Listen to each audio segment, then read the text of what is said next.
By the end of this program, viewers will be able to define cultural competence, describe the importance of building cultural competence, reflect on one's own cultural beliefs, values, attitudes, and assumptions, recognize that there can be multiple interpretations of a single event, interaction, or situation.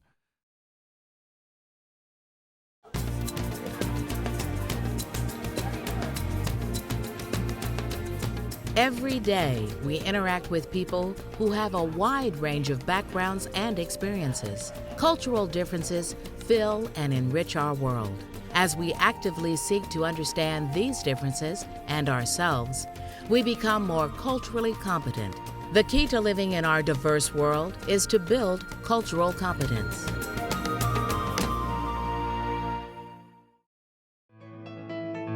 Cultural competence is the willingness and ability to effectively interact with people from diverse cultures and backgrounds. To become more culturally competent, we need to understand how we interact with others. Part of that interaction is the first impression we make on others and the first impressions others make on us. First impressions are often snap judgments, which are based on our experiences and background. Take a look at the following people. What are your first impressions?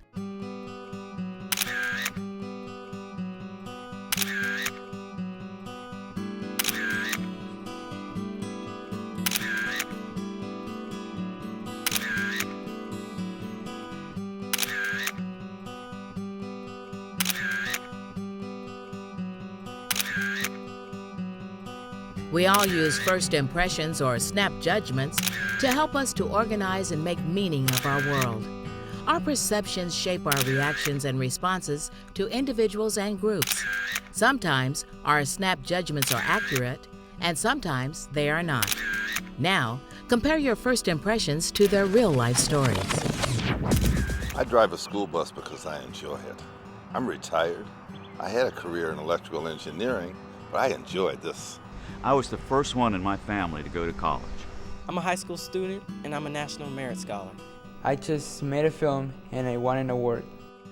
I know sign because my brother is deaf. School's okay, but I love soccer.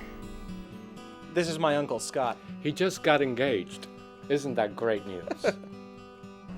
I have 2 sons, and I'm the president of their PTA. I do volunteer service wherever they need me. I was born in Kansas, and I just graduated high school last week, where I was captain of the debate team there. I have straight A's in government, and I really love biology. I'm a teacher, and I'm pursuing my master's degree in information technology. I graduated high school with a 3.35 GPA. I'm the treasurer of the Student Council. I come from Nigeria, and I founded an organization to assist other Africans in adjusting to U.S. culture. How did you form your first impressions? Were they based on any stereotype? What information did you use? Clothing? Facial expression? Hair? Race? Ethnicity?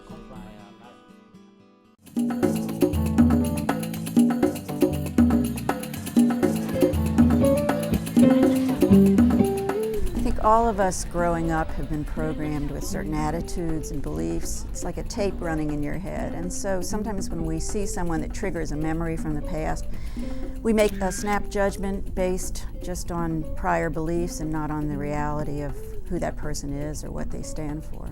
I'll make a snap judgment, I'll make a prediction. I'll go with that, I'll run with that, because that's easy, that's convenient. I understand that.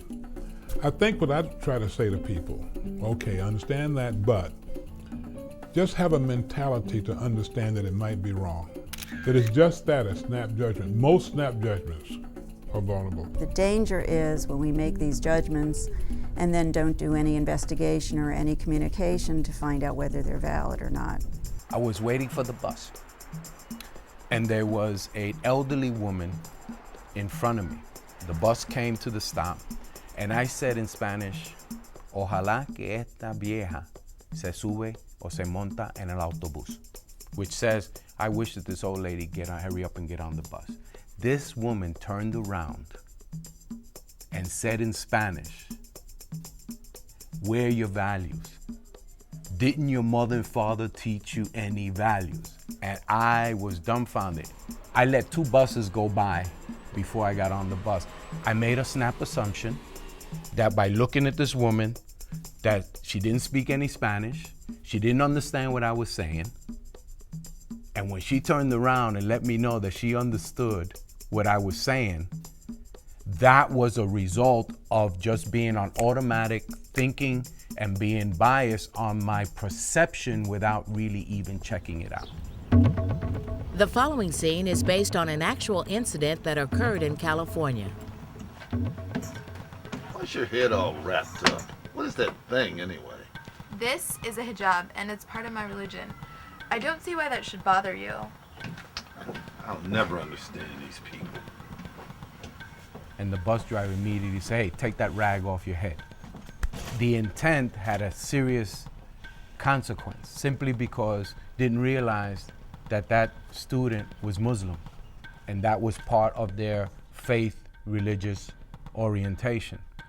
But in talking with that, even if the person even apologized, the impact or the consequence is already there. You can never take it back. That is the devastating side of doing snap judgment. We all make snap judgments, but we must challenge our thinking and ask ourselves how and why we make snap judgments. Snap judgments really are predictions about how we believe others will think and act. We all wear imaginary prediction glasses. These prediction glasses have culturally shaped lenses, and it's through these lenses that we see the world. These lenses are shaped by our experiences from birth to present day. I think prediction glasses truly are reflective of the tints that are that allow us to see things in certain ways. For example, I immigrated to this country when I was 6. I grew up in the back of a Chinese laundry. I obviously look visibly different. So there are experiences that I bring to the table, whether they be baggage or whatever one wants to call them, are going to be very different from anyone else. To explore our personal culture, we need to look back at our roots and how we were raised. This self-assessment can help us reveal our biases, both positive and negative. I think that we have to be very cognizant of the values, our attitudes, what we bring to the table. I often say we see the world through the prism of culture, and it colors what we see, how we see it, what we don't see, what we misinterpret. I like it, but there's just something about it that's bugging me, and I can't quite put my finger on it. It's the ink coverage. It's all over the place. What do you mean? Why are these black guys so lazy? I just don't get it. Yeah, I see. It's the only way this is going to work. Let's get back to work. We got a deadline here. Hey, we are working, man. We're trying to figure out the best way to print this layout. There's a lot of ink coverage, and the paper stock that was specified isn't Look, I don't know how you people ever get anything done. You know, I told you to hang up the plates, and I told you to ink the press and run the job. Simple instructions, aren't they? Look, we're working together to try to come up with a solution to this problem we ran into. Enough talk, enough slacking off. This job's got to be done at the end of business today. Today. Okay, man. All right, whatever. We got it. Jeez. Where do white people get off thinking that we're all lazy? This is a problem. You people? What's talking about slacking off, man? We're working here. What's that all about? You okay, man? No. You know what? I've had it. We don't have to put up with this. Look, man. It's ridiculous, look, man. Forget it, okay? Just come on. Just concentrate on the job. Let's get it done, okay? As we witnessed in this scene, these employees were working, but the manager had a bias or a predetermined notion that affected his behavior, which in turn affected his employees.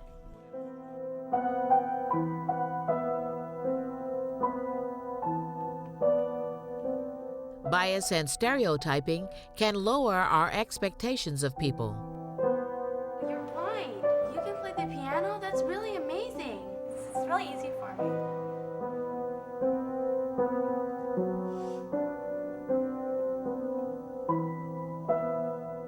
We all, I think, do have predetermined notions about people. Sometimes they're favorable, if you will, favorable biases. Sometimes we have negative biases. For example, if a student comes into a classroom who is new to this country and they come from Paris, France, teachers are likely to have a set of presuppositions about a French student from Paris. Another student comes from Senegal, Africa, West Africa, where French is also spoken. Student also speaks French. I'm prepared to predict that the teacher is likely to have a different set of presuppositions about the second child from the first. Those are biases. Our judgments are based, I think, on a lot of factors, the diversity factors that make each of us who we are. When we talk about diversity, we need to include a variety of factors, to include race and ethnicity, age, gender, religion, language, sexual orientation, regional variables, socioeconomic status, and the presence of a disability. And so, for example, in every culture, there are internal variations based on a variety of factors, like, for example, gender. Women are different from men in cultures. They differ with respect to age, for example. A person of 80 years of age from culture X is not like a person 8 years old in culture X. They vary along the dimension of amount of education, for example, or their income, or where they have been. Our predictions and expectations are often rooted in these factors of diversity. To be culturally competent, you have to, number one, conduct a self-audit. You have to ask yourself, what are my values? What are my biases? And at least, acknowledge that they exist. What is that? It's my food. What kind of food? Indian food? Well, it stinks. Most of us make judgments about other cultures using ourselves as sort of the template, the model. I've had the experience of asking many teachers and others, staff members, administrators, tell me about your culture. And I've had many to say, oh, I don't have a culture. I'm just me, or I'm just an American. And I'll then probe a bit. I say, okay, what does that mean? Oh, I'm just me. They can't name it. If I say, tell me about Koreans, oh yeah, I can tell you about them. But they're always telling me about them from their vantage point. They eat different food. Oh, that must mean you have a notion about what you eat. Oh, they have different ways of child rearing. That means you know something about your way of child rearing.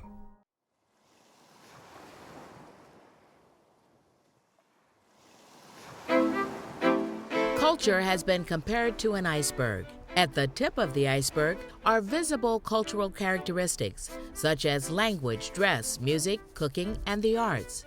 These are the aspects of culture that we may be attending to when we make snap judgments. But those visible characteristics are just the tip of the iceberg. More than 9/10 of the iceberg lies below the surface. The tip of that iceberg is basically what we see first. Color, hair, gender, tone. These are things that we automatically see. But when we look down at the bottom, which is probably about 90% of things that we don't see, is sexual orientation, faith, religion affiliation, relationship with other adults and social communities. As we delve deeper, we can learn about a culture's concepts of beauty, courtship practices, views on authority figures, patterns of group work, how age, gender, class, and occupation play their part in that culture. And what's underneath all of that might be communication patterns and styles, relationships between genders, how family relationships and interactions between family, pecking order within a society. Sometimes, for example, when I grew up, eye contact was avoided to our elders. That was a sign of disrespect. And also it's a sign of authority. When someone is an authority figure, such as a teacher or a minister or a police officer, you don't look at them in the eye because it's seen as defiance or challenging. No, you need to look up at your teacher and you need to give me an answer. All right, we'll talk about this later. Why isn't the student making eye contact? Is it because of a cultural norm about respect? Does he know the answer? What is this student feeling? What is the teacher thinking and feeling? Whether in the classroom or in the workplace, cultural differences come into play. So, tell me about your past work experience and how those experiences will help you do this job. Well, my work at CPO was primarily managing a $1.5 million research grant. The grant was used to develop an interactive community. Why isn't she looking at me? Is she lying? Or is she afraid of me because I'm a black man? Whatever. Let me understand this. You managed a $1.5 million grant. What organization was this grant from? And what exactly were your specific job functions? Why is he giving me such attitude? This interview is not going well. Is it because I'm a woman? Or is it because I'm Asian? Who you reported to? Well, like I said... Now with the eye contact, if we reverse it, the other person is interviewing and they tend to see a person looking away, their competency may be challenged because they're looking at it a certain way, saying, well, this person is shiftless or they're lying or they're not sure, we should not hire them, without looking at the fact that maybe they should check that out. Look at that assumption and see where that person is coming from, because it could be a cultural variable that that person is dealing with. The United States has a very diverse population with many cultures, but there is a pervasive mainstream culture in our society that shapes our institutions, schools, and businesses. And it's more often than not white and male and middle class and northern and English speaking. This mainstream culture says we can do more, faster and better. We can be stronger, smarter, and more efficient. It's about individual achievement, competition, and moving up the social and economic ladder. Filters into our schools in terms of who gets the best grades, who gets the highest scores, who's going to get the best scholarship, who's going to get the most financial aid, who's going to get into the best schools, who's going to be liked more by the teacher, who's going to get into the school play, who's going to be in the school newspaper. In contrast, some other cultures promote interdependence and the success of the group. Many of the white groups will talk about individualism. African Americans always talk about groups. African Americans still have a greater sense of group as a group. In general, it's not a stereotype, will have a greater sense of group identity, of what happened to us as a people. How are we treated as a people? Whites don't talk about it as a people. Jewish Americans do. Non-Jews don't. For the most part. I'm making some generalizations here, I know that. We come to the United States and there is tremendous focus on the role of the individual. And so you can imagine the challenges for anyone, any adult, and even for our children, our young people that are in the schools, when they go home and they have to deal with one set of values and they come to school and they have to deal with others. And I had to do that. I had to wear a different hat depending on where I was. But I also learned that when I went to school, when I went on to college, I couldn't be that I had to be much more assertive, because that was how I would survive in this society. There's a powerful force in the country, in my view, toward homogenization and assimilation. Be like the mainstream, if you will.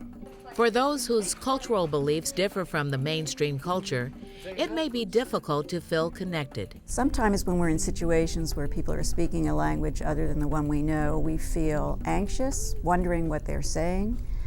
And that anxiety, again, can lead to some preconceived notions about what they may or may not be communicating. Nasira na naman yung gate. Oh, Kaya kotse, sabay-sabayang gastos. Ay, nako. Excuse me. Yes? What is that language you're speaking? It's Tagalog, the Filipino language. Please, just speak English. Ay, nako. Ano naman kung sino sabi niya wag daw tayo mag-Tagalog? As seen here, members of the mainstream may experience a sense of discomfort when their expectations of others do not meet their own norms.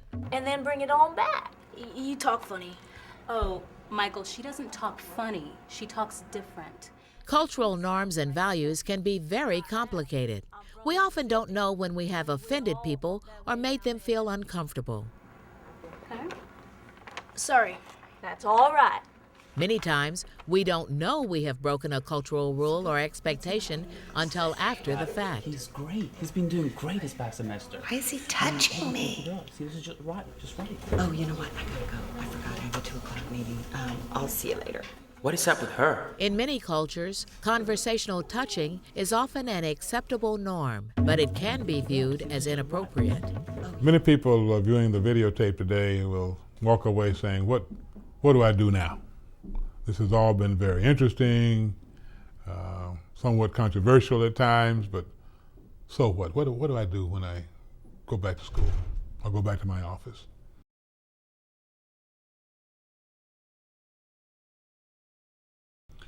I think the first thing we want everybody to embrace is the idea that they need to look at themselves first. One of the first steps in becoming cultural competent is the self-audit, or the cultural audit, as people refer to. And that is looking at yourself, looking at your biases, looking at your values, looking at how you perceive yourself in relationship to others. The second step is to begin to have other cultural experiences beyond your own realm. Well, when I was in Japan, I stayed on the military base there in Misawa. And I was amazed by how many military personnel never went off the base. That diminishes cultural competency. Whereas when you go off, and I'm talking about base meaning your comfort zone, okay? When you go out of your comfort zone, you open up for new experiences, new knowledge. Partnering or teamwork can also help to increase our cultural aptitude. In partnering and helping somebody become more culturally competent is the interaction, the feedback, the debate, the conversation, the different perspectives, and understanding the different lenses the person comes with to the conversation. We all can't be experts on the hundreds of cultures. We can find out individual learning styles. We can look at family and build a bridge between family and school rather than having a culture clash, and invite students and family members to share their rich backgrounds from their own cultures. My suggestion is you begin in your classroom and in your campus and in your community. As we explore our own culture and learn about the culture of others, we open up new dialogues of understanding. This is only the beginning of a lifelong venture. Our acceptance and understanding of various cultures will foster a caring, respectful, and productive workplace. Being culturally competent could be defined in 2 words: switching channels. Being able to switch channels from understanding where that other person's coming from and not being apprehensive of checking out assumptions. It's crucial that everyone entering the workplace have an understanding of diversity and how to get along with people from backgrounds different than their own. And so to live and function in modern America, we have to be familiar with different cultures, understand them, and most importantly, know how to function in them, within them. And that's a challenge for all of us. Working together, we can build culturally competent communities. Communities that foster understanding and acceptance. Communities that enrich and expand our lives.